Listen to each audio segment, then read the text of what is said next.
holy city, blessed by pagan gods.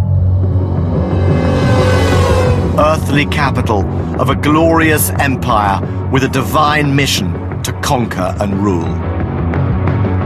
But Rome was to cast aside its pantheon of idols, to embrace a revolutionary new faith from the East that would change its classical skyline forever.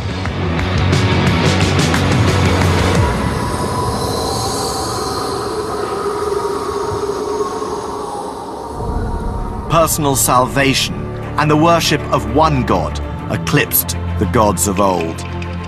Soon after the crucifixion of Jesus, his message started to spread, but there was nothing inevitable about its ultimate triumph. The followers of Christ were viciously persecuted. But the martyrdom of St. Peter gave Rome a new founding story and a divine mission for his successors, the popes.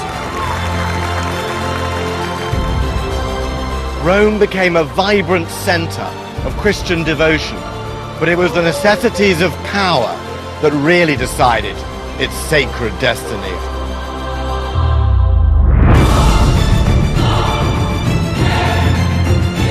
I've come as both historian and tourist to examine how the decision of one emperor changed the history of Western civilization and Rome itself.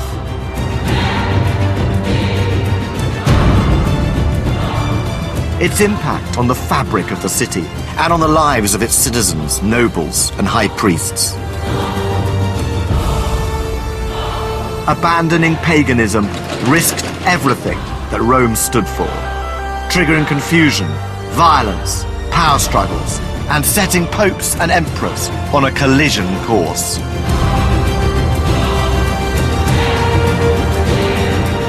So what transformed the holy city of Rome from the pagan heart of the Roman Empire to the capital of Christendom?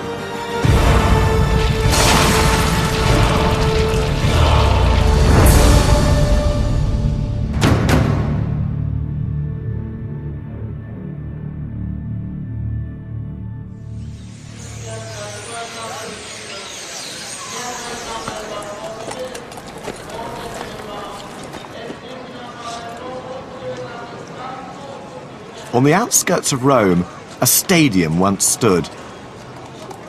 Horse races were staged there to entertain emperors and citizens.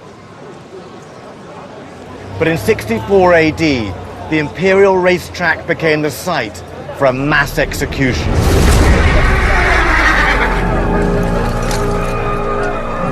The center of Rome had been devastated by fire.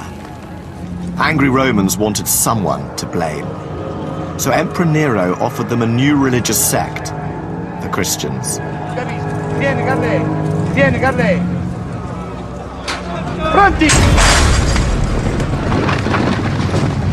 Some were torn to pieces by wild dogs.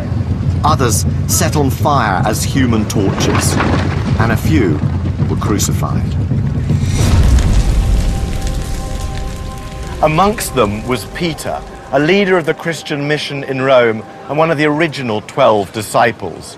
Tradition says that out of respect for Jesus, he asked to be crucified upside down.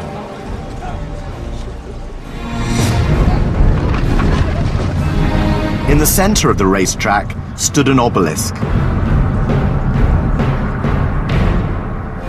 This is that same obelisk, and 2,000 years later, it's still in roughly the same place. It was probably the last thing that Peter saw, and this is probably the last thing that he could have imagined. St. Peter's, the magnificent basilica, built in his honor and still towering over the city of Rome.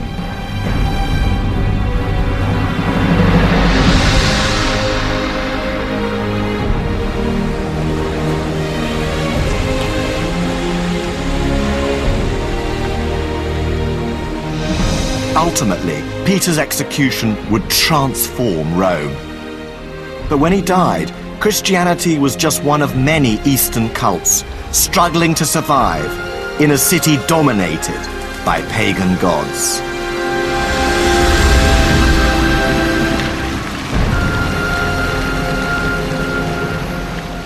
For 1,000 years, paganism had brought success and prosperity to the eternal city. The will of the gods decided every aspect of Roman society. When it went to war, who its rulers were.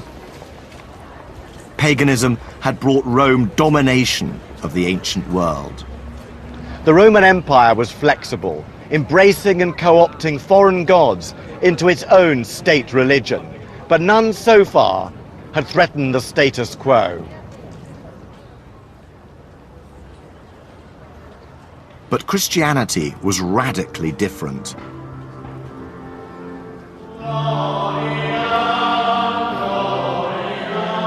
Whereas paganism sought the goodwill and protection of the gods in this life, Christianity held out the promise of eternal life in the next world.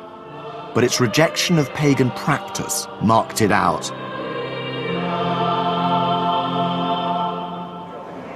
Christian refusal to sacrifice to the ancestral gods in honor of the emperor made them a potential threat to the Roman state itself. As Christianity took hold amongst Rome's underclasses, the pagan establishment sought to discredit it. The ritual of Holy Communion, the taking of Christ's body and blood, was described as cannibalism.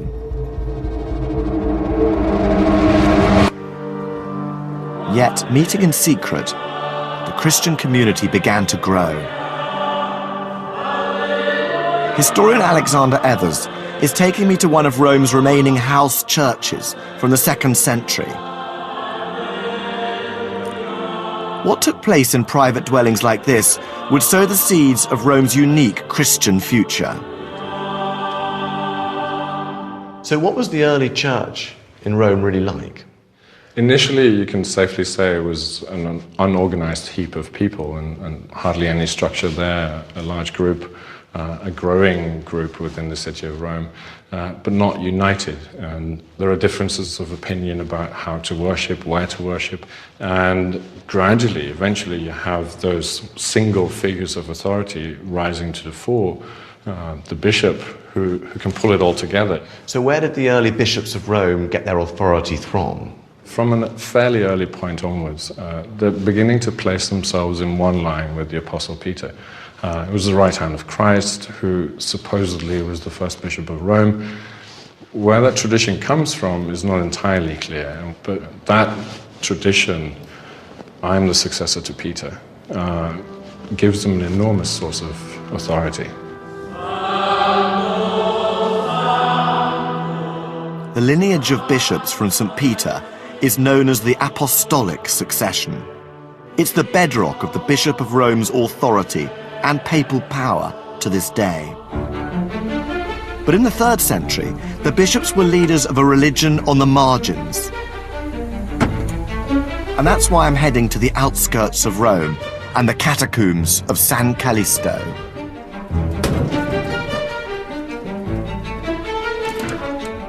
Deep within its maze of underground corridors, there's something hard to find and yet very important. Early evidence of how the bishops of Rome got their unique title. This reads PP, which stands for Papa or Pope, and it's the first example we have of an inscription that refers to the bishops of Rome by that title.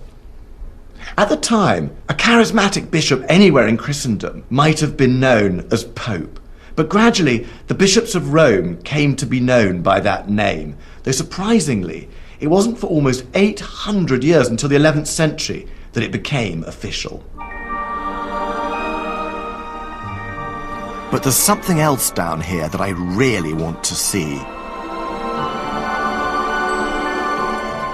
Some of Rome's very first popes were buried in these subterranean tombs.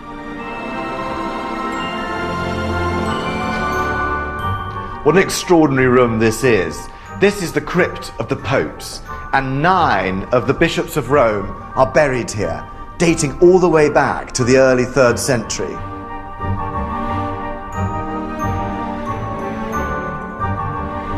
It's an extraordinary thought that these men were the leaders of Christianity right at the very beginning, long before the papacy became the office of power, magnificence and wealth that we know today.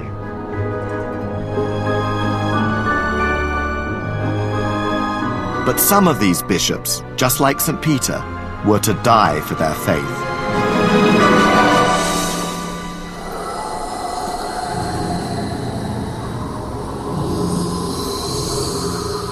Sixtus II was celebrating Mass right here at the altar when Roman soldiers burst in. When they drew their swords, the entire congregation competed to offer themselves for the honour of martyrdom, at which Sixtus pushed himself forward, bared his neck, and begged them to take his head. The soldiers were happy to take him up on his offer.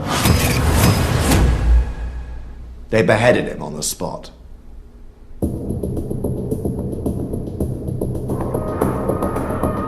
The persecution of the Christians wasn't constant. When the Roman Empire prospered, the Church was reluctantly tolerated. But in the mid-3rd century, the empire tottered on the edge of catastrophe.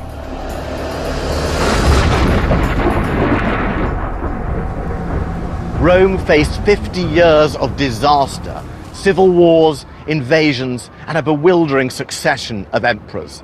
The cracks in the imperial edifice seemed terminal.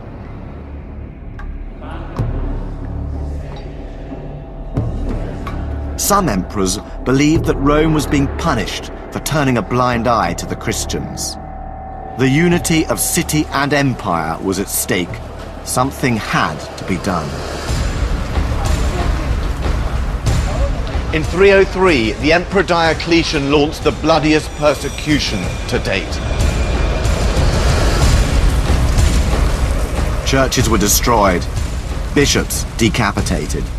The streets were awash with the blood of the faithful.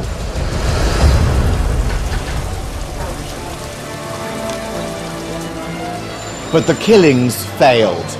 The persecutions merely served to promote and advertise the faith of the martyrs. The flame of Christianity could not be extinguished. Diocletian's victims would forever leave their mark on Rome. And remarkably, one has been preserved to this day. This figure, one of the city's least known but macabre sights, appears to be a statue. But closer inspection reveals something far more spine-chilling.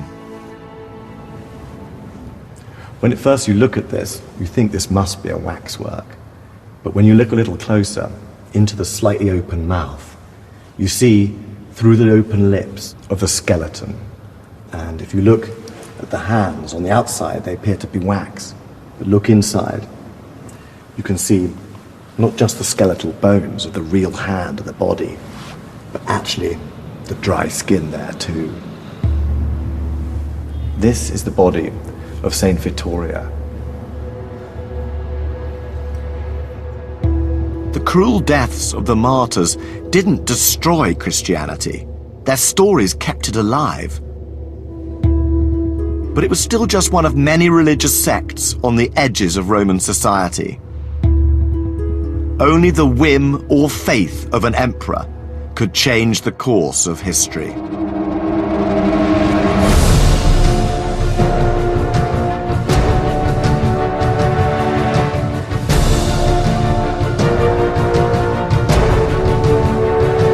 Emperor Constantine was a ruthless general who slashed his way to power. He was a harsh warlord, capable of terrifying violence. He even executed his own wife and son. But he was also a visionary who in one decision changed the entire course of Western civilization. No one knows for sure why Constantine chose to embrace Christianity. But the decisive revelation took place here at Milvian Bridge, on the outskirts of Rome.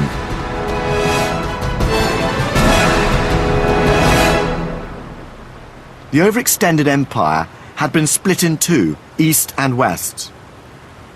Rome was no longer the imperial capital.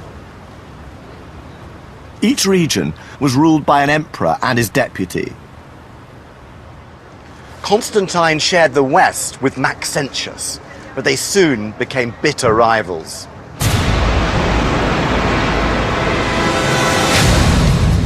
In 312, Constantine had cornered Maxentius's forces on the banks of the Tiber.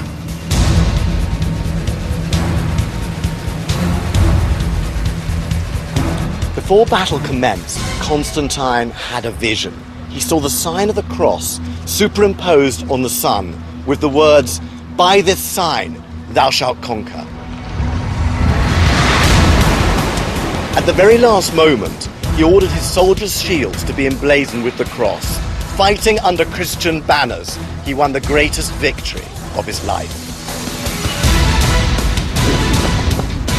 Constantine now saw Christ not as the crucified Lamb of God, but as a potent God of victory.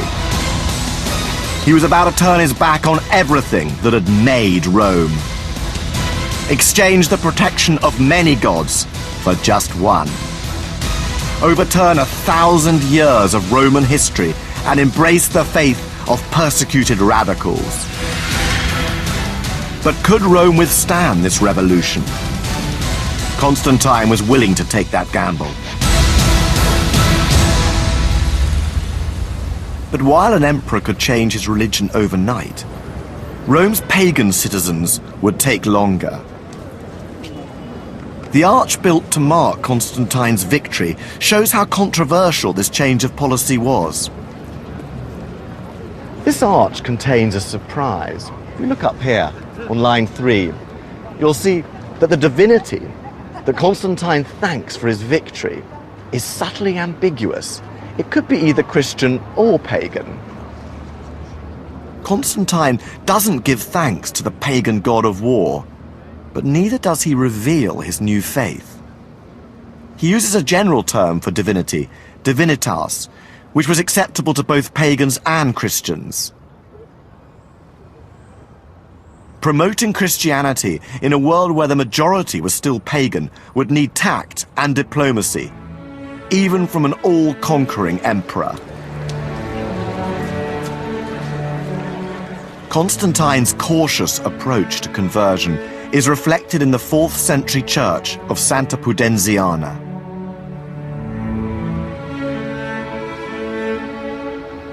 The facade of this church wouldn't have looked at all out of place in pagan Rome. It's a basilica, literally a king's hall, and this was the typical rectangular building of Roman public life where emperors and governors held court. The need to fit in is further revealed when you step inside. The image of a humble savior has received a grand Roman makeover.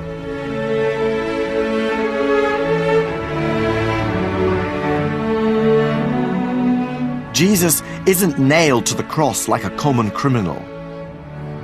He's depicted ostentatiously on a throne like a king or an emperor. And his disciples are dressed in the togas of the aristocracy, like senators holding court in a classical city.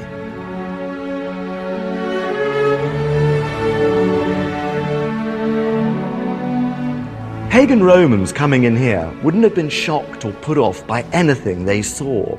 But this wasn't the lower-class radical religion of the early church. This was imperial Christianity, designed to impress and attract Romans high and low.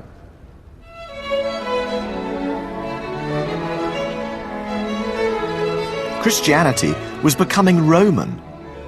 Rome was becoming Christian. But Rome's rebirth as a sacred city of Christendom required a transfer of holiness from Christianity's first holy city. Constantine dispatched his mother Helena on a pilgrimage to Jerusalem. Helena returned with a precious collection of Christian relics. And I'm just about to witness the most monumental treasure of them all.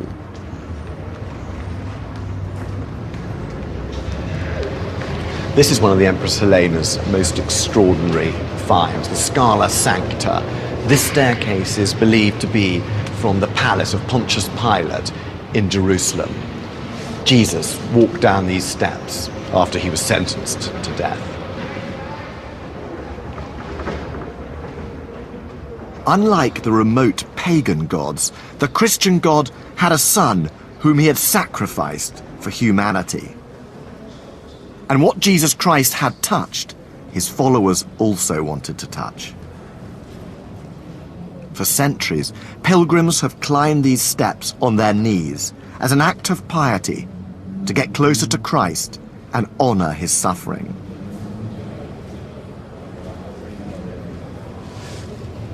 It's not often in our secular age that you see a place of such intense, passionate devotion. But this tells you something about Rome as a holy city. A holy city is a place where God meets man. And that is exactly what these pilgrims are doing.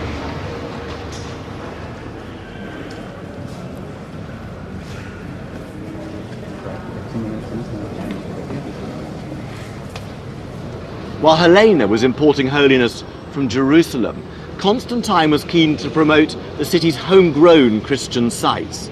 But he had to be careful. Rome was still overwhelmingly pagan, and that's why he built his first churches away from the center.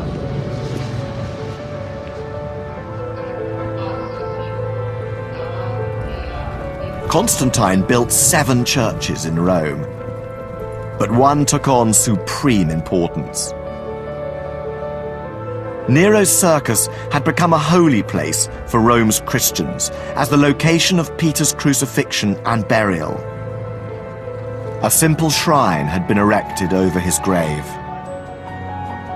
Constantine recognized the importance of the site, a direct link between Rome and Jesus Christ himself through his right-hand man, Peter.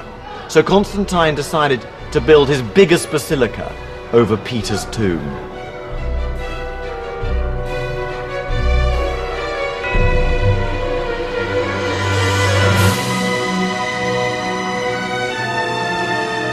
Constantine's basilica gave Rome's Christians a new focus for devotion. It stood for over 1,000 years, until it was rebuilt during the Renaissance.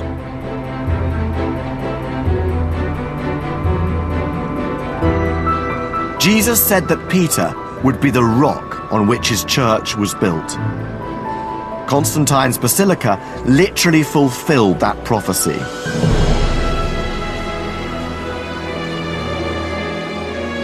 Over the centuries, St. Peter's was to become the cornerstone of the Catholic Church and the headquarters for an empire of Christian souls. But when Constantine commissioned it, it was still an act of wishful thinking.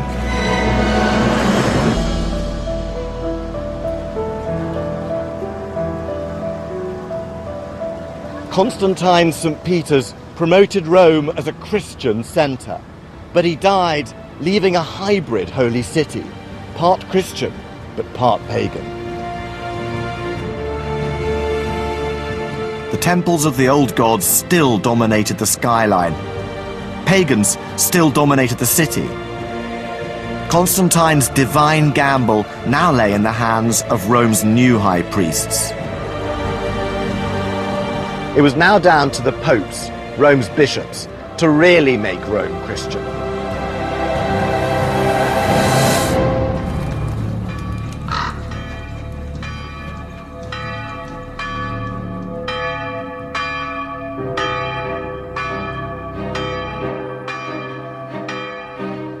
Before Constantine, Rome's bishops had been persecuted leaders. Now they were important officials with real influence. One pope, Damasus I, revelled in this new status.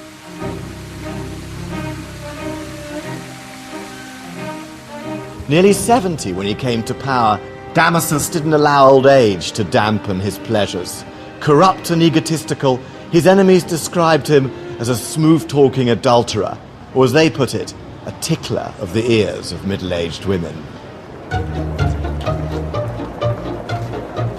But Damasus was also a poet who used his literary gifts to win Christian souls.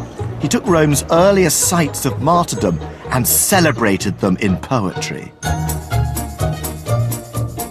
This poetical propaganda has been studied by Marianne Shaggy, a historian whom I'm meeting at the Church of Sant'Agnese. Pope Damasus went into every single catacomb, more than 60 catacombs, placing poetic inscriptions above the holy graves. Damasus's inscriptions were like huge billboards in the labyrinthine darkness of the catacombs, and it attracted huge throngs, huge crowds to the graves of the martyrs. What was Damasus's impact on the church? Damasus understood and saw the power radiating from the holy ashes and the holy relics, and therefore he wanted to put the stamp of the church on these tombs of the martyrs. Damasus had created a ring of holy sites around the city. But Christianity faced a stiffer challenge in the center of Rome. Culturally, Romans were still attached to the rhythms and festivals of the pagan calendar, which promised feasting and fun. Christianity had to compete on a social level too. By a mixture of accident and design, the Christian calendar began to overlap with the pagan. St. Peter's birthday coincided with the Charistia, a pagan festival of banqueting and gift-giving. By the end of the 4th century, Romans could have two parties, one pagan, one Christian, on 14 days of the year. Some Christians even continued to participate in the shameless immodesty of the Lupercalia fertility festival, running half naked through the streets while whipping girls with strips of goat hide. To persuade Rome's citizens to fully embrace Christianity, Damasus turned his gift for propaganda to the city's greatest spiritual asset. Damasus had claimed Rome for St. Peter, and now, cleverly, he claimed St. Peter for Rome. St. Peter had been martyred in Rome, and therefore he was a Roman citizen. And this gave his direct heirs, the bishops of Rome, special authority. By commandeering St. Peter's legacy for the city, Damasus asserted Rome's primacy in the wider church and enhanced the status of Christianity at home.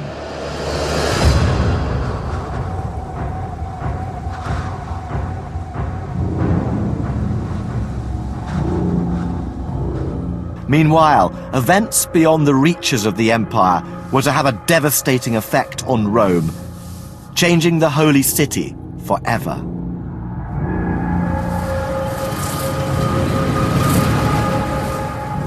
By the beginning of the 5th century, barbarian tribes were on the move.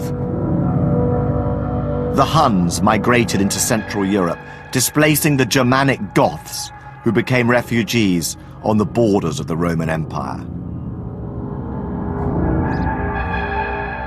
Defenseless and hungry, the Goths were forced to trade their own children for food, but the Romans sold them dog meat. Tensions reached boiling point, and the barbarians mobilized. With the Western Empire weakened by dynastic infighting, the Goths, under their king Alaric, made a bold move. Rome was no longer the imperial capital, but it was the symbol of empire. Bewitched by its faded glories, Alaric wanted a share in its majesty. But what he really wanted, like every barbarian, was to be a Roman. Alaric besieged Rome and tried to cut a deal. He wanted land for the Goths to settle. Rome's elite, inheritors of an illustrious past, refused to meet the demands of impertinent barbarians. Alaric's response was chilling. The thicker the grass, he said, the easier to scythe it down. His dagger was at the throat of the Western Empire, but still no compromise could be found.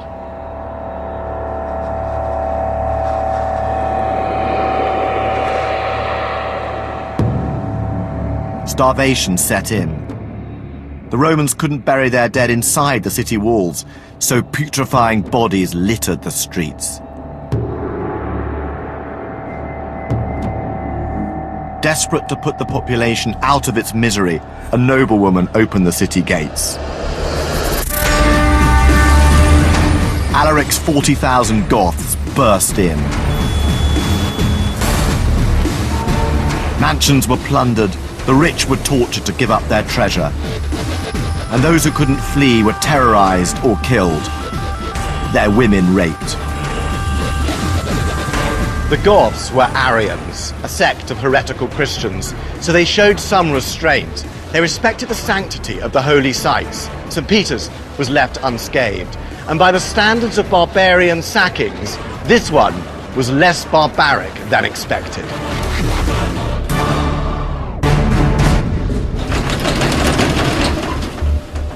Nevertheless, the psychological effect of the sacking was shattering. The city that had conquered the whole world was believed to have been murdered. A sense of instability pervaded Rome. The great theologian of the day, St. Augustine, believed that the reason Rome had fallen was because it was still essentially pagan and steeped in sin. The kingdom of heaven was the only salvation. The imperial city was doomed.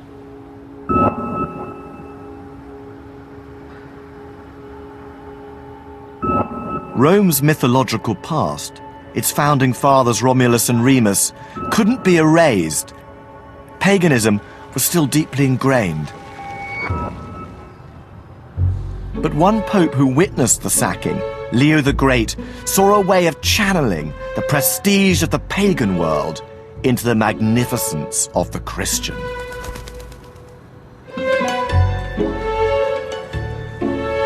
To find out how Leo shaped the Christian identity of Rome, I'm meeting historian Michel René Saltzman.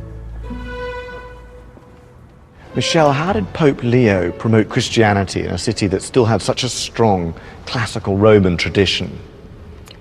Leo was very proud of the Roman tradition and the pagan past. He's the first pope to actually mention Romulus and Remus and to take pride in the Roman Empire in one of his sermons. But a better empire, a stronger empire, a greater empire resides with Christ. And so he is very involved in maintaining the physical fabric of the city, but as a Christian center. So what was Leo's personal relationship with St. Peter? Leo felt very intimately connected to St. Peter. Of course, every bishop could claim that their authority comes from Peter, the very first bishop of Rome. But Leo makes it a very intimate tie. In his ordination sermons, he talks about Peter's spirit almost living through him. And I think it's very telling that when Leo is buried, he is the first pope buried in St. Peter's. So that tie, that intimate tie, lives on forever. Leo had exploited the unique link between Rome and St. Peter to mobilize the Christian spirit of the city. But it was also a reminder to the wider church that bishops of Rome were the ultimate authority in Christendom. And this new confidence was reflected in the center of the city. In just over a century since the time of Constantine, the pagan city was now infused with the spirit of St. Peter. Pristine, lavishly decorated churches overshadowed the temples to the old gods. Rome now had the skyline of a Christian capital. One God, one credo, one pope. But with spiritual authority concentrated in one figure, Rome's fate was now bound to one man. A good pope could lead the holy city to further glory. A bad pope would spell disaster.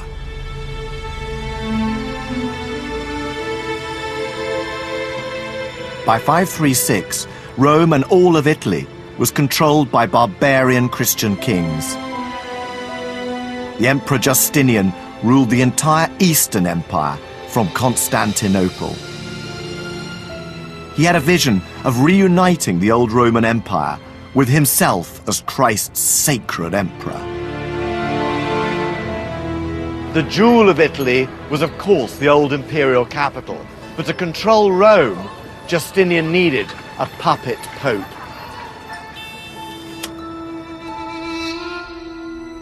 So he cut a deal with Vigilius, the greedy papal ambassador to the east. Vigilius agreed to be Justinian's pope in return for the sum of 700 pounds of gold.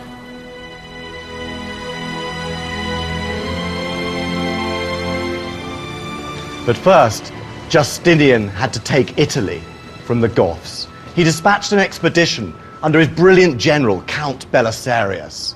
In a remarkable display of military virtuosity, Belisarius, with just a few thousand men, captured Rome.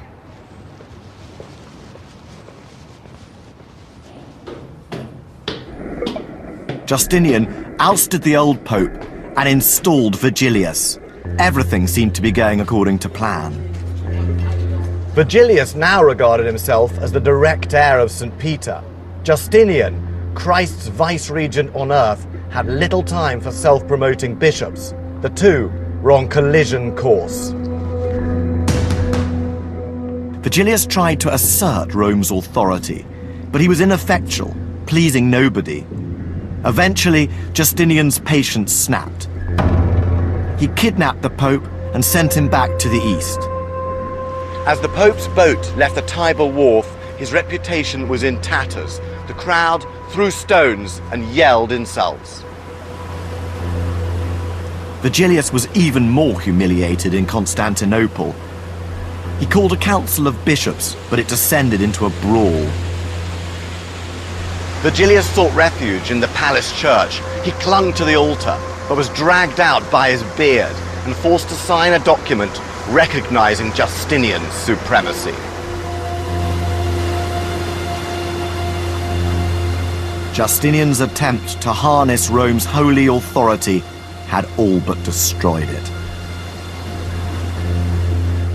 The papacy had hit its lowest point, and the city would follow.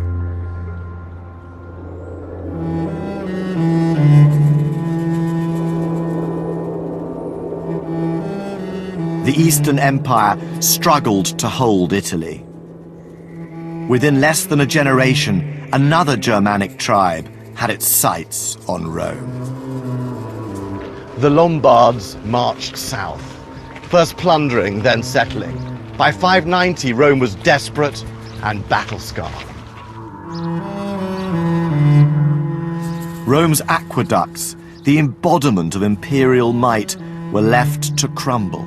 The city's vital water supplies seeping away. Impoverished and starving, its population reduced to 90,000. The once glorious capital was now just a beleaguered outpost on the fringes of empire. Rome needed a new hero, and the Pope was the only and last person who could save the city.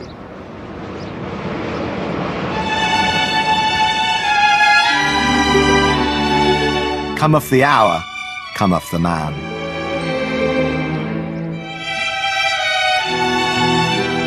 Gregory was a super-rich aristocrat who had already served as city prefect, in effect, mayor of Rome. But the messy business of politics disgusted him, and he suffered an existential crisis. He craved a life of quiet contemplation.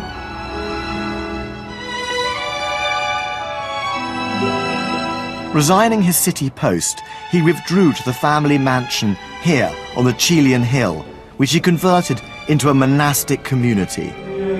A church dedicated to Gregory, Gregorio Magno, now stands on the same site. And his spirit lives on in the custodians of the church, the monks of the Camaldolese order.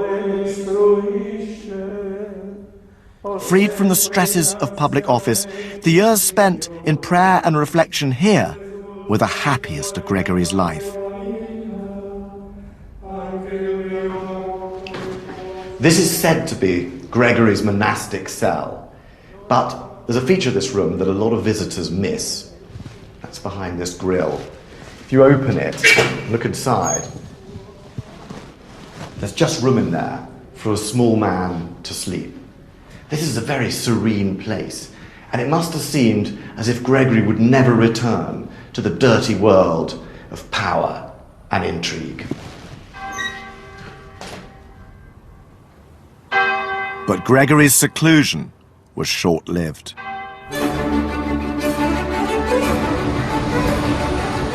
Rome was cut off from Constantinople by Lombard forces and all but abandoned by imperial officials.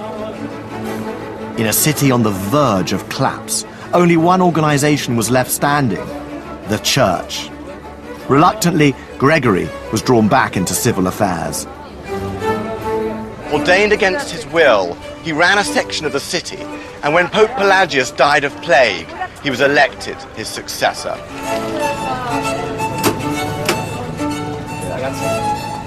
Gregory took charge of running the city, and he proved to be brilliant at planning, finance, and diplomacy. He bought a truce with the Lombards and paid the wages of the military. Buongiorno. Pizza, prego.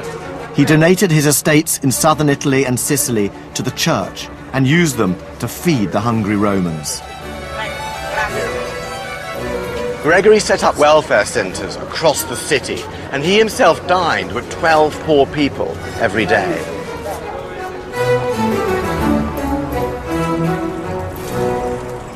Gregory had expanded his religious power into the realm of political authority, but he had set his sights much further afield. No pope before had seriously thought about taking Christianity into faraway pagan lands. When he was a young deacon, Gregory had seen some fair-haired Anglo-Saxon boys at a Roman slave market. When he was told they were Anglo-Saxon, he said, "They're not Angles, they're angels." Now he was keen to expand papal powers and convert new peoples. He dispatched a mission to England that was remarkably successful. At Christmas 597, 10,000 Angles were baptized as Christians. Gregory's missionary successes made Rome the holy city of the West. Pilgrims from Europe's northern territories came in their thousands. The religious gold rush was intensified by the ever stronger belief in the sacred power of martyrs' tombs and relics. Guidebooks from the period ignore Rome's classical monuments, directing visitors instead to Christian sites associated with the lives of the martyrs.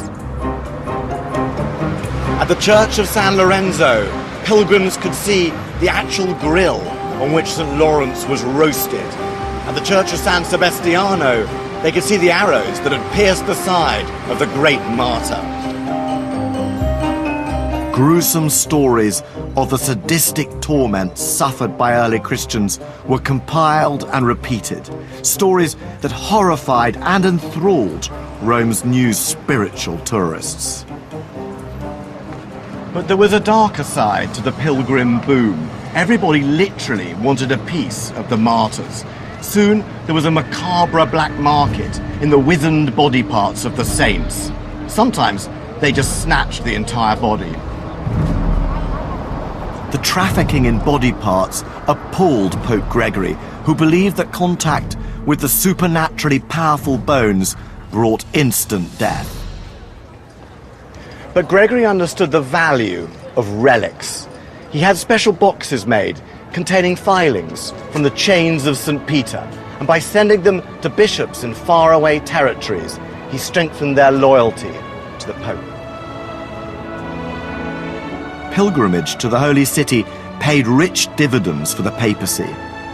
Holy travelers returned home with relics, but also with Roman practices, which allowed Gregory to become the arbiter and leader of Christianity across Europe.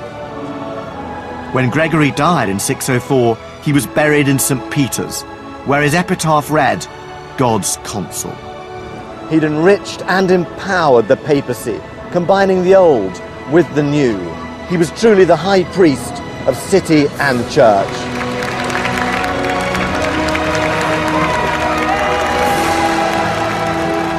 The Pope now headed the most influential organization in Western Europe, and Rome was its power base.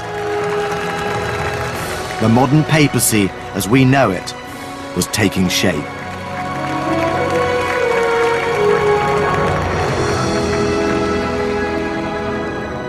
But Rome now faced a completely new threat. A new religious revelation was on the march: Islam. In a few decades, the Arabs had conquered a vast empire. They captured Jerusalem, leaving Rome the one and only holy city of Christendom. Rome feared it would be next. The city needed an ally.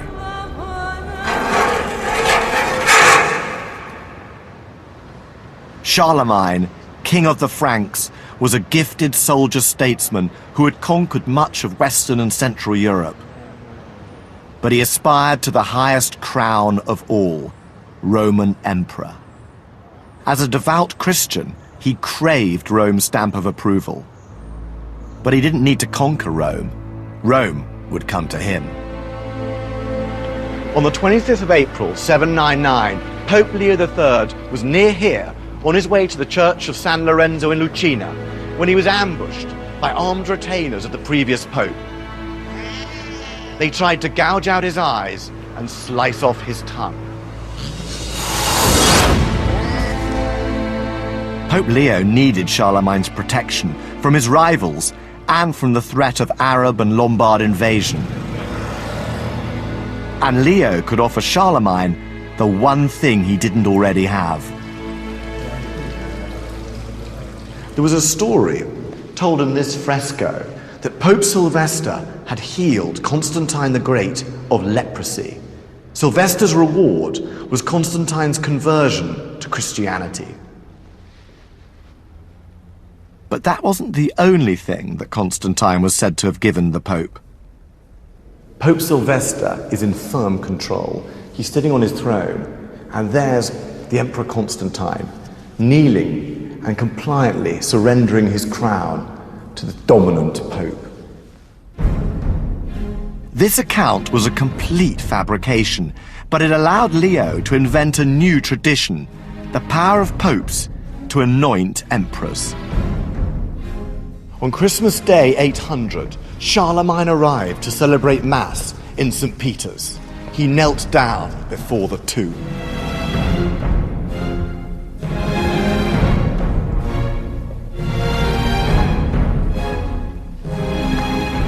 As he bent down, the Pope placed a crown on his head and anointed him Holy Roman Emperor.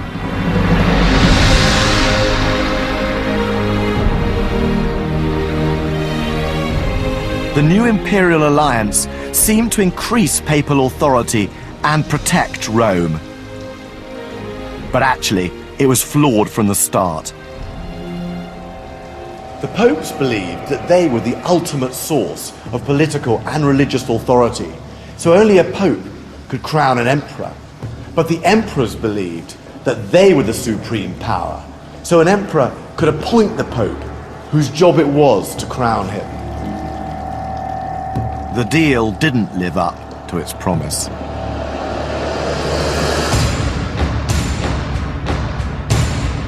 In 846, Arab forces attacked the city. For the first time, St. Peter's Basilica, the essence of Rome's sanctity, was wrecked and looted.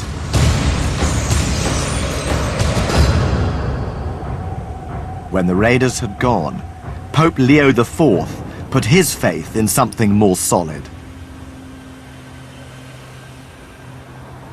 It's easy to forget that St. Peter's was still outside the city walls and therefore vulnerable to attack. Now Pope Leo embarked on building these massive fortifications.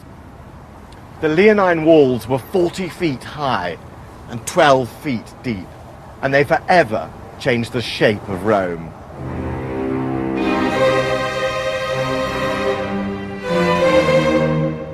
source of Rome's divine power was now not just sanctified, but fortified.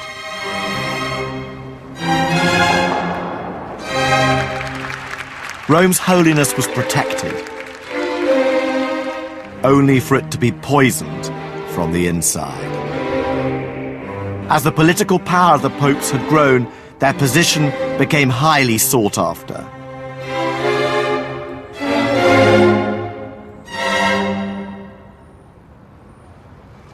The papacy became the prize and plaything in the blood-spattered power struggle between competing Italian families. Several popes were murdered here at the Castel Sant'Angelo, once the mausoleum of the Emperor Hadrian, and now the fortress, prison, and torture chamber of the papacy.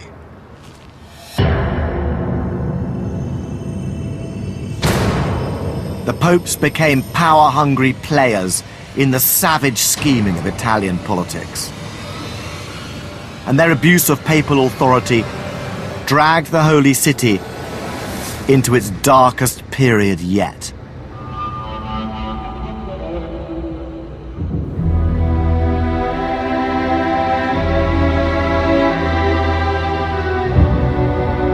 In 897, Pope Stephen VI gave an order of the most twisted and malicious kind. He ordered the digging up of the corpse of a former pope whom he hated. Pope Formosus's mummified body was dressed up in papal robes, propped up on a mock throne, and put on trial before the Holy Synod. His crime? Violation of canon law. The charges were read out, and a deacon was assigned to defend the accused pope. Found guilty as charged, Formosus was stripped and mutilated. The 3 fingers he used for papal blessings were chopped off. He was dragged and tossed into the Tiber. But this grisly masquerade was only the start. From now on, nothing was sacred. The popes played a vicious game of power and pleasure. No crime was too diabolical for these heirs of St. Peter.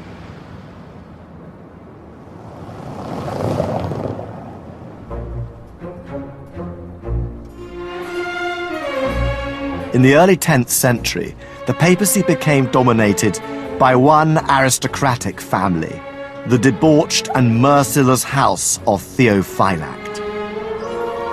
The scurrilous chronicler of their rise to power was Bishop Liutprand of Cremona. Liutprand doesn't exactly hold back, especially with the women of the family, who are described without exception as a tribe of sex-mad megalomaniacs. He says Count Theophylact's wife, Theodora, was a shameless harlot, and that her 2 daughters were, if anything, faster in the exercise of Venus. The most infamous was Marozia.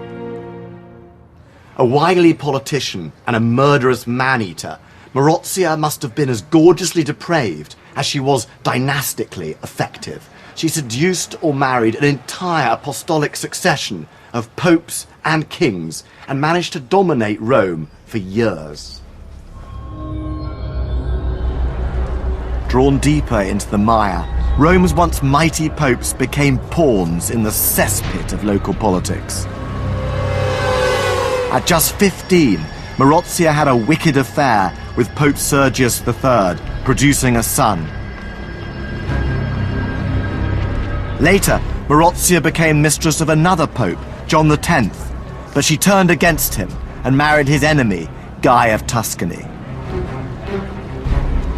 In 928, they successfully carried out a coup d'etat in the Lateran Palace, the papal residence. Marozia had John X arrested, imprisoned, and then strangled in the Castel Sant'Angelo, leaving her as de facto ruler of the city. The papacy and Rome sank to ever greater depths of moral depravity. Marozia even raised her own bastard son to the throne of St. Peter. But things began to fall apart for Marozia. Her other son, Alberic, invaded Rome, arrested John XI, and imprisoned his mother in the Castel Sant'Angelo. Marozia died in there, probably murdered by her own son. As for Alberic, he ruled Rome for 20 years with the majestic title, Prince and Senator of all the Romans. The Holy City was on its knees.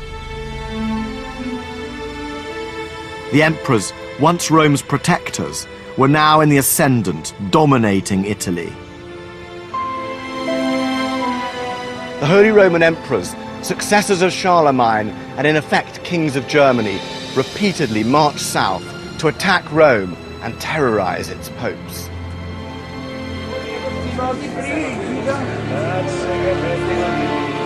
Only a few popes had the strength to fight back by reinvigorating papal authority and the sanctity of the city. In 1075, Pope Gregory VII took a stand. He published the Dictatus Papae that declared the absolute supremacy of the papacy and Rome. From now on, emperors would bow to popes. Gregory's posturing infuriated the German Emperor Henry IV. He deposed the Pope. But Gregory hit back, excommunicating Henry, in effect stripping him of all his powers.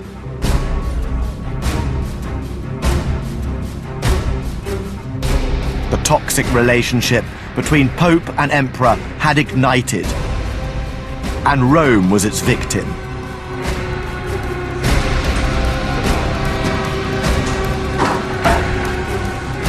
Gregory allied himself with the Normans, but when they occupied the city in 1084, things turned violent.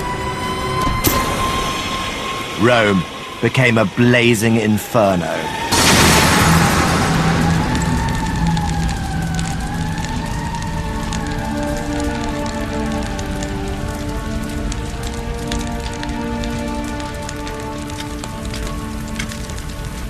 A 1,000 years earlier, a pagan emperor had burned Christians alive and crucified St. Peter.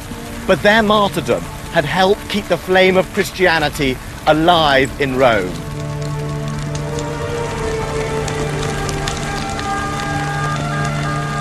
Constantine had taken an underground religion and staked all of Rome's glory on its success. Now the ambitions of a pope had brought ruin on the Holy City. The popes were to abandon Rome altogether and seek the protection of the kings of France. It seemed like the end. After 2,000 years as head of the world, the capital of emperors and popes, the very definition of sacred power, the city blessed by God was now cursed by invasion, intrigue, and depravity. Its sanctity debased. Holy no more. Time had run out for the eternal city.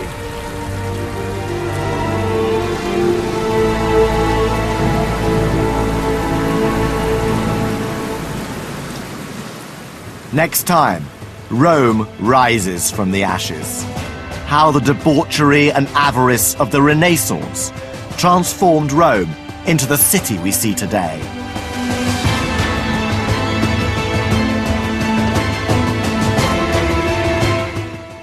Stay with us on BBC HD. We've the final double bill of The Killing coming up next.